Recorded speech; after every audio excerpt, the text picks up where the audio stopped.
Hi or morning, year 9. Or actually, I suppose, depending on what time you're watching this, it might be the afternoon.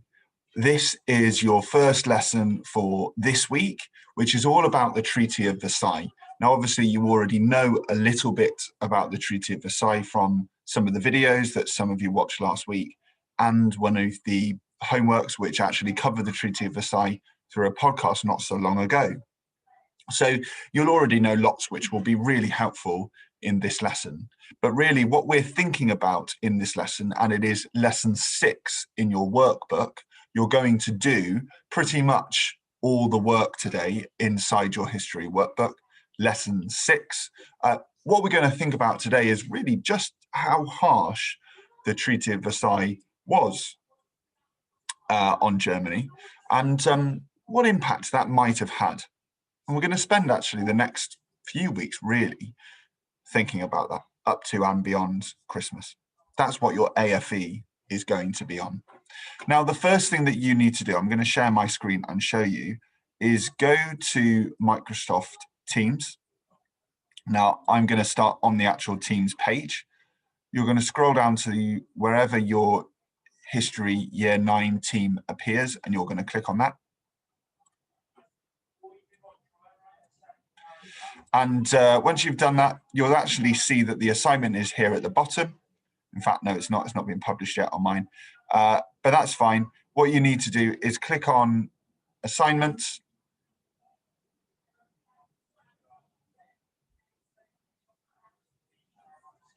And you're going to click on this one here at the bottom, 9D, History Lesson, Monday, the 7th of the 12th, Treaty of Versailles. That's our lesson for this morning. Now, yours won't look like this. It will look like this.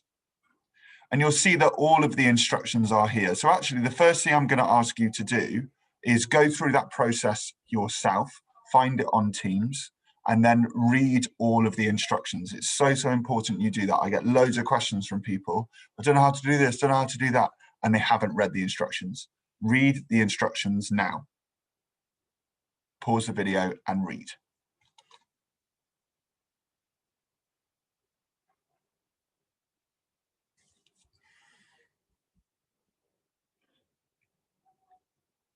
Now, as you probably just read, for one of your tasks, you're going to need to open the 6th Treaty of Versailles online learning table worksheet. That's because a lot of this lesson we were actually going to do through a kind of role play, but obviously with you not being in school, unfortunately, we can't do that. So we've had to change that slightly. What you need to click on is this here at the bottom, that sort of grey box. It will open up something which looks like this. Now, lots of you have done this before, but just to be clear and as a reminder, you need to click on Edit Document in order to be able to change this. Now, you can edit it on your own version of Word at home. That's totally fine. If you don't have Word, you can edit it on Teams. But either way, you need to edit this document and turn it in on Microsoft Teams. You must turn it in on Teams, so I know that you've done it, basically. If you would prefer to print it out and stick it in your workbook, take a photo of it and turn your photograph in on Teams, that is absolutely fine. If you go back to the instructions for this lesson and click on the video at the bottom, which explains how to use Teams, it goes through or talks about doing that, okay? So if you want to open it in your own version of Word, it's open in desktop app that you need to click. If you don't have Word, you can edit it on Teams by clicking Edit, like I just did. And it will open up the table, and eventually, when it loads, I'll be able to type in the table. Okay, so just as a reminder, that process, again, you need to click on the grey box at the bottom. You need to click on Edit Document and then Edit if you want to edit it in Teams. It'll open the document. It might take a few moments to load, but then once it's opened, you can edit the table. Okay, we'll come back to that later. Because the first thing that you need to do, and I'm going to share a different screen with you, the first thing you need to do in lesson 6, there you go, you should be able to see lesson 6 on the page now, is go and do the quiz it. In fact, before you do that, you're going to read the key terms in the blue table at the top. Should take you 30 seconds. Pause the video, read the blue key terms at the top now.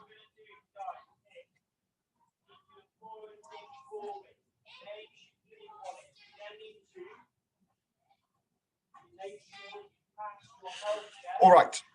As you can see, and as I've already told you, this lesson is about the Treaty of Versailles. Apologies if you can hear noise in the background, it's because I'm on the Year 7 site today. So the first thing I need you to do is pause the video here and complete all of those tasks. Pause the video, do that now, should take you about 5 minutes.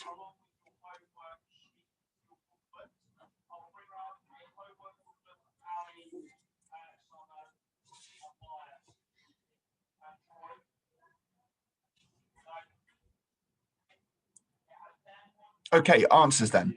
World War I was only fought on the Western Front, France and Belgium. That is false. As we learnt in our previous cycle, in Cycle A, there was fighting all over actually Europe, Asia, Africa and beyond during World War I. In communist countries, you cannot own a private business. All money goes to the state. That means the country or government. That is true. The timelines in order. The earliest one that you should have there is medieval England. Medieval England was from 1066 until the Battle of Bosworth in 1485. Next, you should have Tudor England. That was from the Battle of Bosworth in 1485 until Queen Elizabeth I's death in 1603, when she was succeeded by James I and the 7th of Scotland, who was the first Tudor monarch. The first Stuart monarch.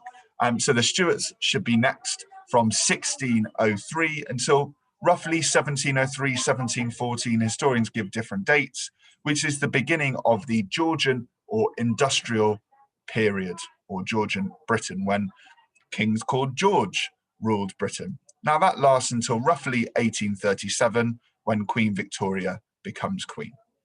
So you should, again, have medieval England first, 1066, 1485, Tudor England, 1485 to 1603, Stuarts, 1603 to roughly 1703 or 1714, either is fine, and after that, Georgian Britain up till 1837. Okay, events then. The earliest one on there is the Romans arriving in Britain. That's in about 43 AD. The next one you should have is the Anglo-Saxons arriving in Britain. It's around 440 AD, but again, events can differ. And finally, next you should have Battle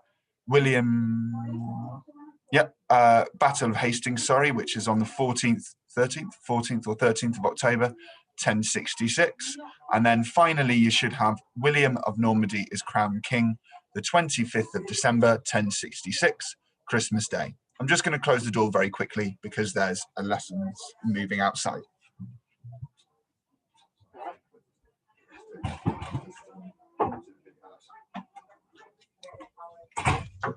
Okay, apologies, year 9. So those, again, you should have, first of all, Romans arriving roughly 43 AD, Anglo-Saxons arriving roughly 440 AD, Battle of Hastings 13th or 14th of October. I think Battle of Hastings 14th of October, 1066, and William and Normandy, Crown King, 25th of December, Christmas Day, 1066. Pick up sticks. Okay, once you have done that, you should next be looking at the image underneath. And you're going to write down, first of all, what you can see. Or you can circle 2 things that you can see in a picture, if you prefer. You're going to make an inference then. What might they be looking at? And then thirdly, what can you infer might have happened on the 28th of June, 1919?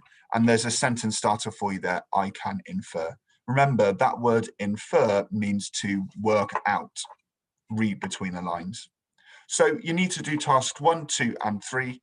You've got approximately 2.5 minutes, I would take. Pause the video, do tasks 1, 2, and 3 now.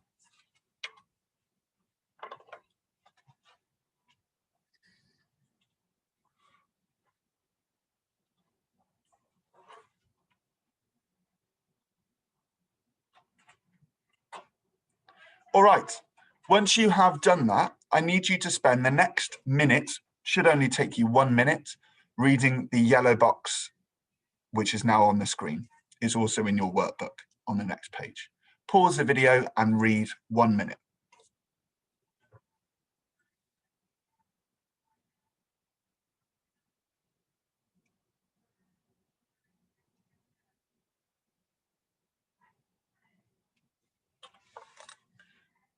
Excellent. So hopefully that's a recap from what you've learned last week, really. Now, usually if we were in the lesson, we'd be doing a role play now where you'd each play a different part in the role play.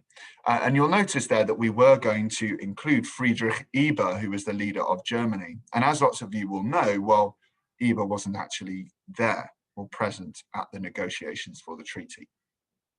Unfortunately, though, we can't do that. So I am going to tell you, before we move on, a little bit about each of the people who were actually present for the negotiations to the Treaty of Versailles. Georges Clemenceau, he was the president or premier of France, and he was very anti-Germany. He felt Germany ought to be blamed solely for starting World War I, and partly because, or mainly because, France had experienced a heck of a lot of damage as a result of the large part of the war on the Western Front taking part in France. And he felt that Germany should pay for that France would be crippled by having to rebuild their country in a war caused, he said, by Germany. So Germany should pay for that solely. So really, he wanted to be very harsh on Germany. He also wanted to prevent them from being involved in any wars in the future by crippling their army, navy, and air force. Woodrow Wilson, on the other end of the scale, the leader of America, well, he was weary of being too harsh on Germany. He didn't think that was a good idea because, well, he felt that might cause problems later on with an angry Germany that might still be powerful, that might cause wars in the future. Maybe he was correct. David Lloyd George, who was the Prime Minister of Britain, he was sort of somewhere in between. He felt that Britain should have some reparations, we call them. Germany should pay some fines, and some of that should go to Britain to help them pay for damages in the war. And he also felt or believed that some should go to France too for all the damages caused there. But he could also see Woodrow Wilson's side that, yeah, perhaps hindsight might prove a great thing there, and maybe they may be causing another future war. So that's the sort of balance of beliefs among each person going into the Treaty of Versailles. Now, at this point, you're going to need to go ahead and open what I was talking about earlier in Teams. So you're going to need to open this document, the table, because you're going to need to work on it. Again, edit document, edit, or open in desktop app to edit it. If you don't do that, it won't let you do anything. I have so many emails from people saying, so it won't let me edit the document, and they haven't clicked edit, document, and edit. Don't email me asking me that. But at this point, you need that open. And I'm going to talk you through, basically, each of the decisions which was made as a result of the Treaty of Versailles. And we're going to use that to decide, well, how harsh was the treaty on Germany? Okay. So I hope you can see that. I'm just going to double check again. Let's share that one and make sure it's that one. Okay, hopefully you can see that on my screen. Now, you're now going to play the part of one of three countries, as it says. Now, I'm not going to assign you all a country. You need to pick which country you'd like to represent. So that's up to you. You might want to be France, you might want to be Germany, you might want to be America. So you need to pick one of those three now. Now, that table which you've got open in front of you is effectively your scorecard. I'm going to give you a series of decisions which were actually decided during the Treaty of Versailles. And you need to decide which one you are going to do, basically, playing the role of your particular country. For each decision, you're going to record your choice and you'll be given some options as to what you could do. And then afterwards, once I've revealed the actual decision, what they actually did, you're going to write that down in the actual decision column, okay? So again, 2 instructions. Each time I tell you about one of the decisions they made in the Treaty of Versailles, you're going to note down which one you think your character would choose. Secondly, when I reveal what they actually did, you're going to write down what their actual decision was. So, decision 1. Areas A, B, and C on the map mark areas of land owned by Germany. Should you, and you're going to pick 2 options this time. A, give all of those lands, A, B, and C, to France. B, give parts of the area to France, so only bits of it. C, some of the areas to be run by the League of Nations, and a new alliance, which is a new alliance of countries from around the world, which you've heard about before. Whoops, didn't mean to do that. Okay, pick 2 of those options, please. Pick 2 of those options.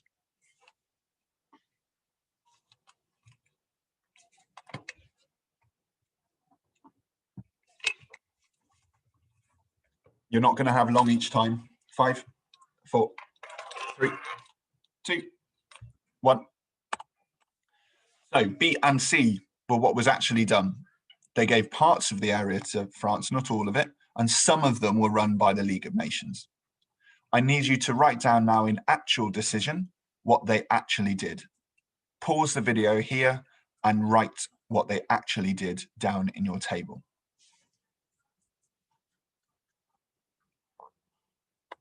All right, decision 2. Area D on the map is part of Germany. Most people there are Germans, but some people are from Poland. You want to make sure that Poland is a strong country. It's a buffer against Germany. So what do you do? Remember, you're playing your particular country. Do you A, give this land to Poland and split Germany in 2? Do you B, let Germany keep it? Or C, let it be run by the League of Nations again? Make your choice, only one this time, now.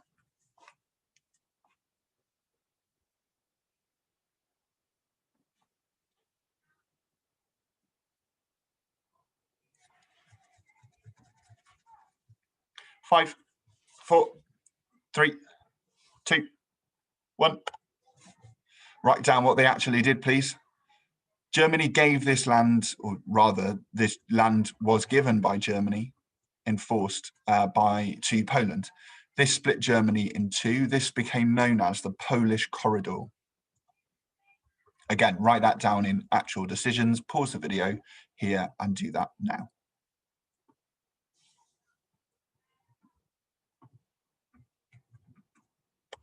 All right, decision 3. This one is about the armed forces, how big Germany's army should be. What do? Do you A, allow Germany to keep a full army, navy and air force, the same size as it is at the moment and was during World War I? Do you B, order Germany to cut down drastically on all armed forces, but not give them any kind of directive about how much that should be? Or do you order Germany to cut down drastically on all armed forces, including no air force or submarines? And you're also going to give them a figure as to how many they're allowed in their army. Make your choice now. Just one this time.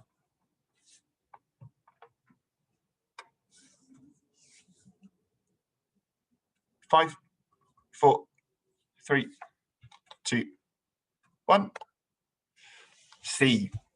Germany is ordered to cut down their army to only 100,000 men. Now, bear in mind that during World War I, Germany's army is consistently up to or over 1 million men.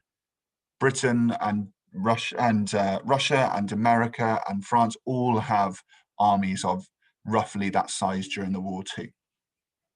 So this is a big reduction in the size of Germany's army. They also aren't allowed an air force or submarines, and they also were going to limit the amount of battleships that Germany were allowed to keep. The others had to be handed over to Britain. You should be writing down now in actual decisions. Pause the video here, write down in actual decisions what they actually did.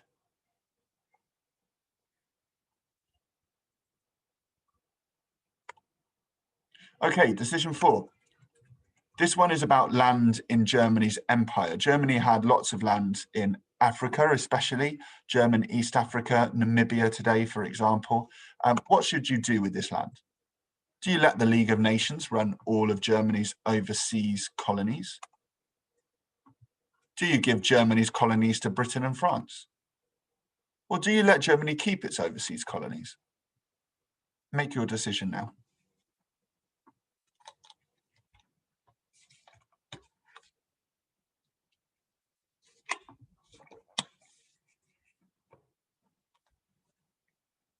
Five, 4, 3, 2, 1.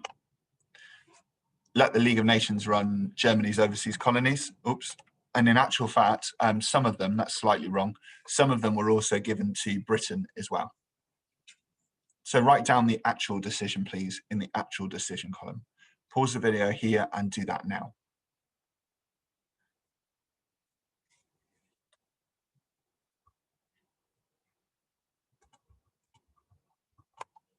All right, 5. Now, as we said at the start, France wants some form of payment for damages caused by the war that they see to be caused by Germany, so that they can repair their country. But how much should they be charged? Should you? Find Germany a medium amount of money, about 500 million. Find Germany a large sum of money, about 2 billion. Find Germany a massive sum of money, 6 billion in money terms in 1919. That's significantly larger today. That is a huge, huge sum of money, make no mistake. Which one will you do? A, B, or C? Make your decision now.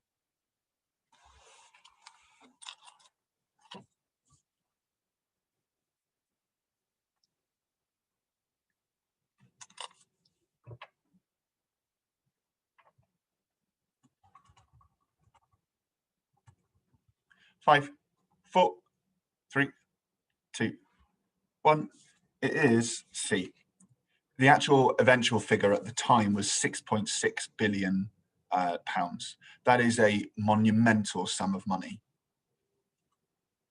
And in fact, it was so large that Germany didn't finish paying it off until the late 1990s, nearly 180 to 90 years later.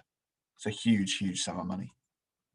Write down in actual decisions what they actually did.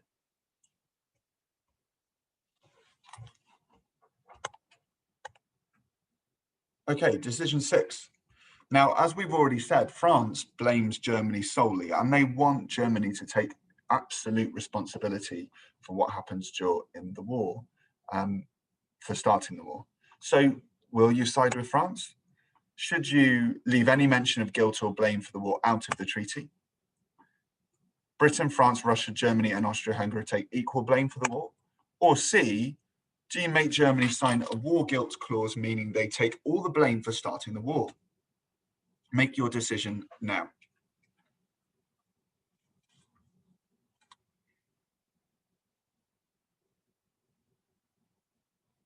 Five, 4, 3, 2, 1.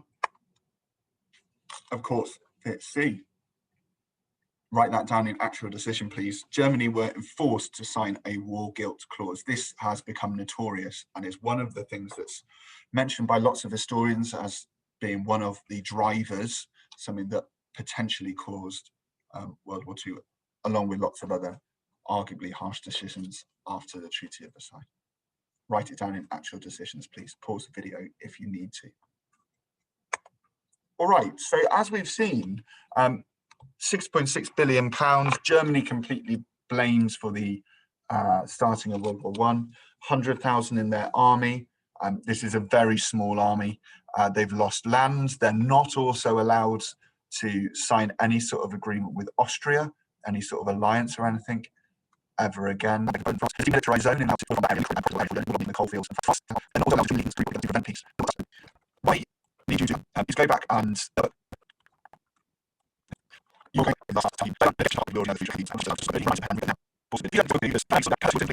decisions you made as your what do you find that I need for example, where are you? For example, you might use I oppose or I reject or I agree wholeheartedly with you for the any line. Okay, so there are 3 words that you might want to use. Pause this video now, complete task 1, 2, 3, and the challenge.